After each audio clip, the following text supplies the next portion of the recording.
Quando Jesus veio ao mundo, ele encontrou um ambiente histórico-cultural totalmente preparado para a sua chegada. O apóstolo Paulo percebeu isso e disse que Jesus veio ao mundo na plenitude dos tempos. Isso quer dizer um momento ideal, um momento esperado, um momento programado pelo próprio Deus.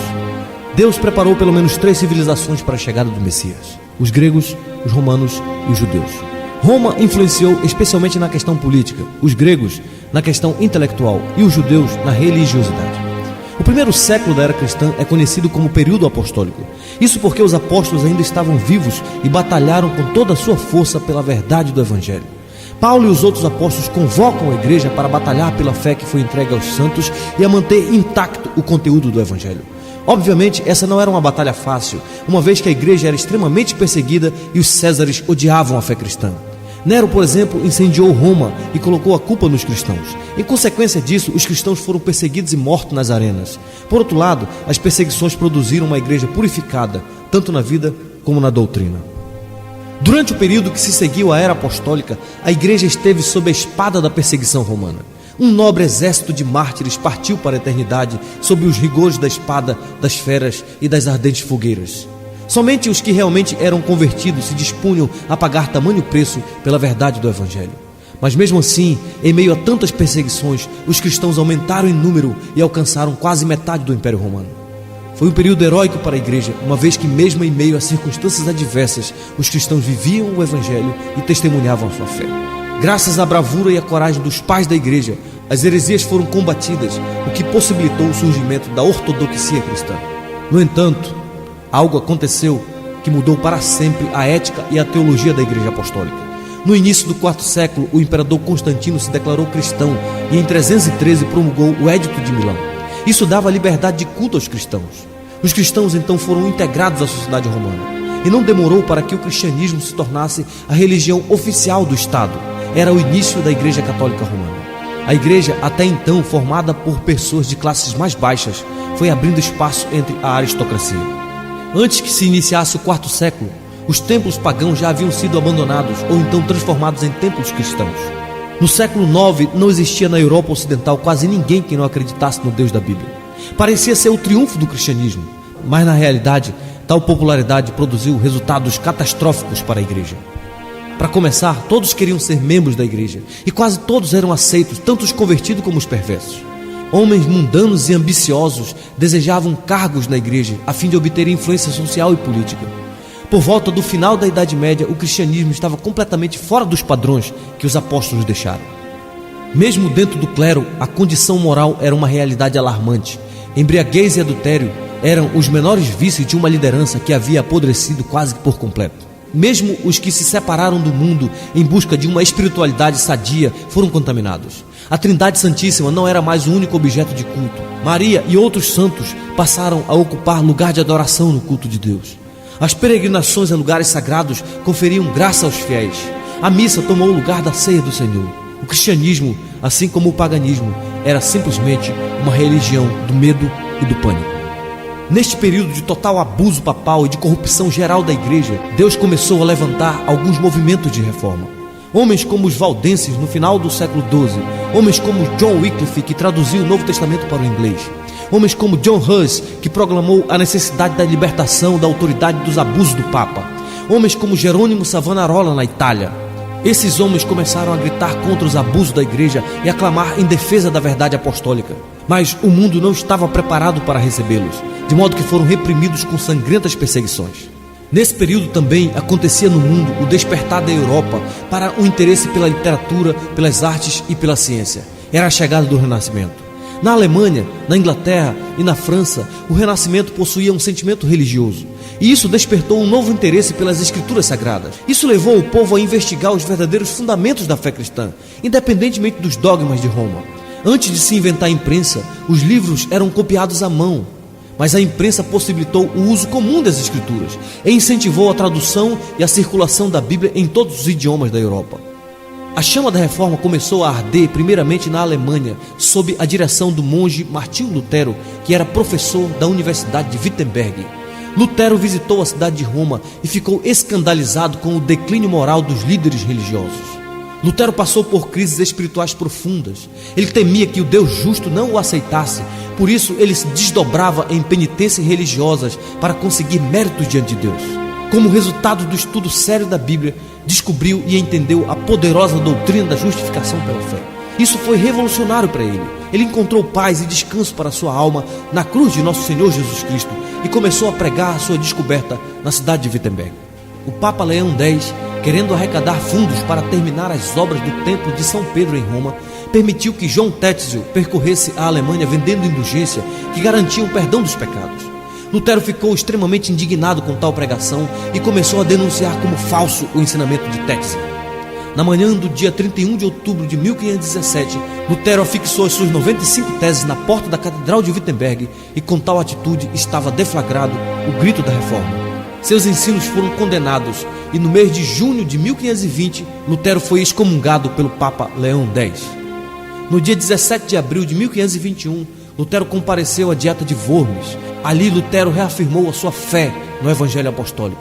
E quando foi obrigado a renunciar a seus ensinamentos, Lutero respondeu: é impossível retratar-me, a não ser que me provem que estou laborando em erro, pelo testemunho das Escrituras ou pela razão evidente. Não posso confiar nas decisões dos concílios e dos papas, pois é evidente que eles não somente têm errado, mas se têm contradito uns aos outros.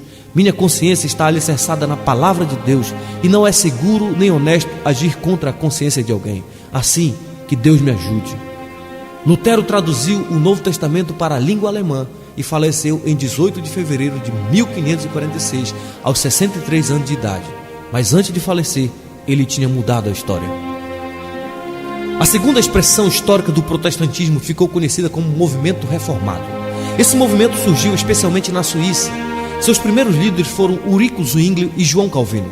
No ano de 1522, Zwingli rompeu definitivamente com Roma e tornou-se afamado pregador do verdadeiro evangelho. Zwingli questionou os rituais e as práticas católicas, tais como o jejum da quaresma e o celibato clerical. Casou-se publicamente e em 1525 as missas foram abolidas em Zurique e passou-se a celebrar a ceia do Senhor, mas Zwingli morreu prematuramente. Mas apesar da morte precoce de Zwingli, o movimento reformado continuou sua marcha com o jovem João Calvino. Calvino era francês e converteu-se provavelmente em 1533 e já em 1536 publicou a sua obra mais importante, Instituição da Religião Cristã, ou As Institutas de Calvino. De caminho para Estrasburgo, Calvino teve que fazer um longo desvio passando por Genebra, na Suíça. Essa cidade havia abraçado o protestantismo reformado há apenas 2 meses sob a liderança de Guilherme Farel. Quando Farel soube que Calvino estava na cidade, imediatamente o procurou e implorou que ficasse em Genebra e ajudasse na obra da reforma. Porém, Calvino resistiu a todas as propostas de Farel. Quase em desespero, Farel lhe disse: eu declaro em nome de Deus que se você não nos auxiliar nessa obra do Senhor, o Senhor irá puni-lo por seguir o seu interesse em vez de seguir esse chamado. Calvino ficou extremamente comovido com a ameaça do juízo de Deus e, em obediência ao Senhor, concordou em trabalhar com Farel na difícil tarefa de reformar a cidade de Genebra. Por suas fortes convicções, Calvino se recusou a dar a ceia aos libertinos e, devido a estes e outros conflitos com os magistrados de Genebra, eles foram expulsos da cidade em 1538. A cidade de Genebra entrou em colapso e os magistrados entenderam que precisavam do jovem reformador. Por isso insistiram para que Calvino retornasse à cidade. A princípio, João Calvino não aceitou o convite, mas com a insistência das autoridades, voltou a Genebra em 1541 e começou a sua obra de reforma que abalaria o mundo inteiro.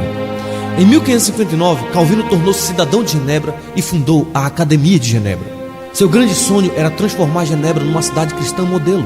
O resultado foi que Genebra tornou-se um grande centro do protestantismo, preparando líderes reformados para toda a Europa e abrigando centenas de refugiados. Calvino entendia que o evangelho não é uma doutrina de língua, mas de vida. Por isso, o calvinismo veio a ser o mais completo sistema teológico protestante, tendo por princípio básico a soberania de Deus e suas implicações em todas as áreas da vida humana. Nas palavras de John Knox, Calvino fez de Genebra a mais perfeita escola de Cristo na terra desde os apóstolos. Calvino morreu em 27 de maio de 1564, mas antes de morrer, mudou a história da Europa e de todo o mundo ocidental.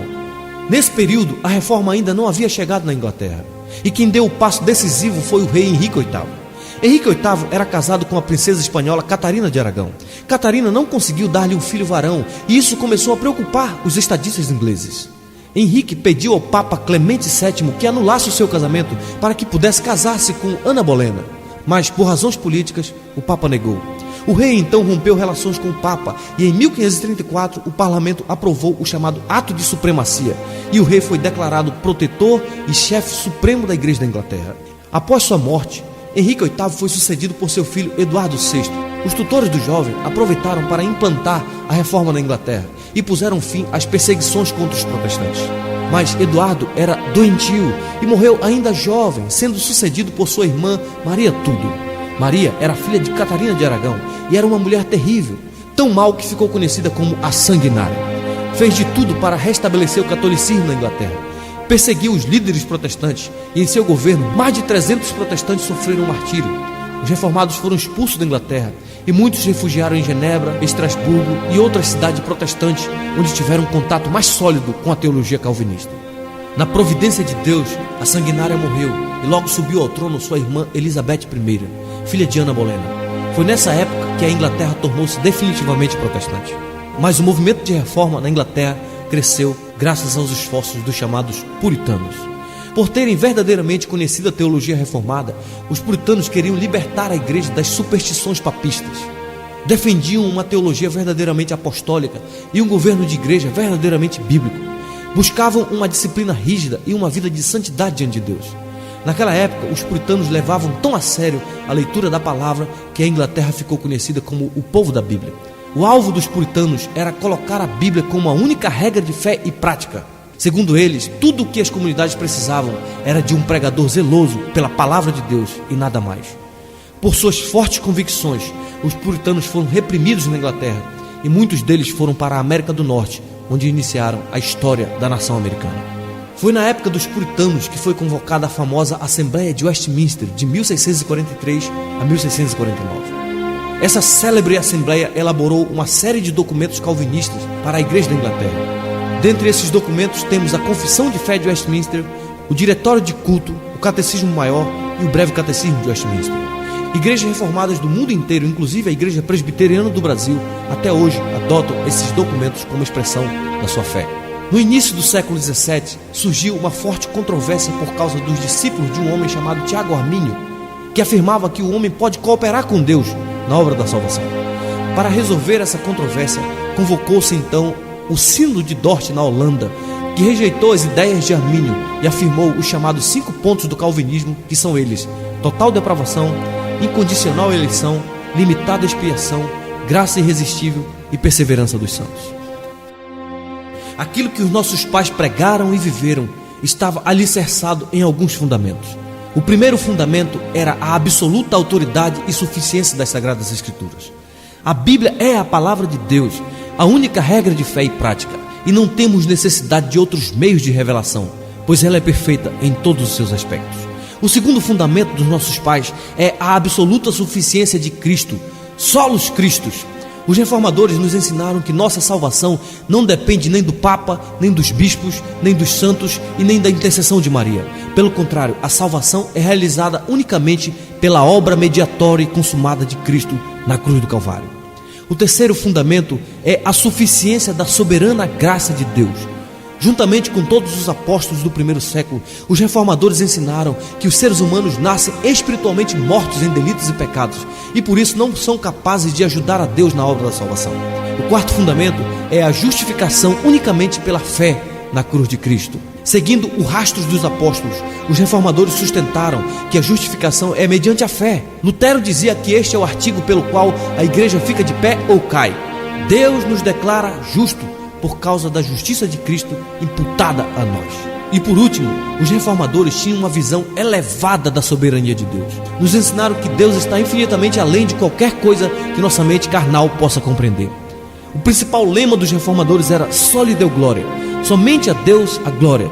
Só Deus é soberano, só Deus é criador, só Deus é sustentador.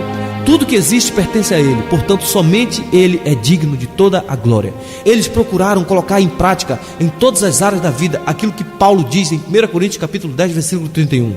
Portanto, quer comais, quer bebais, ou façais qualquer outra coisa, fazei tudo para a glória de Deus. Eles casavam, trabalhavam, comiam, descansavam, escolhiam sua profissão, criavam filhos, educavam seus filhos, ganhavam dinheiro e investiam tudo para a glória de Deus.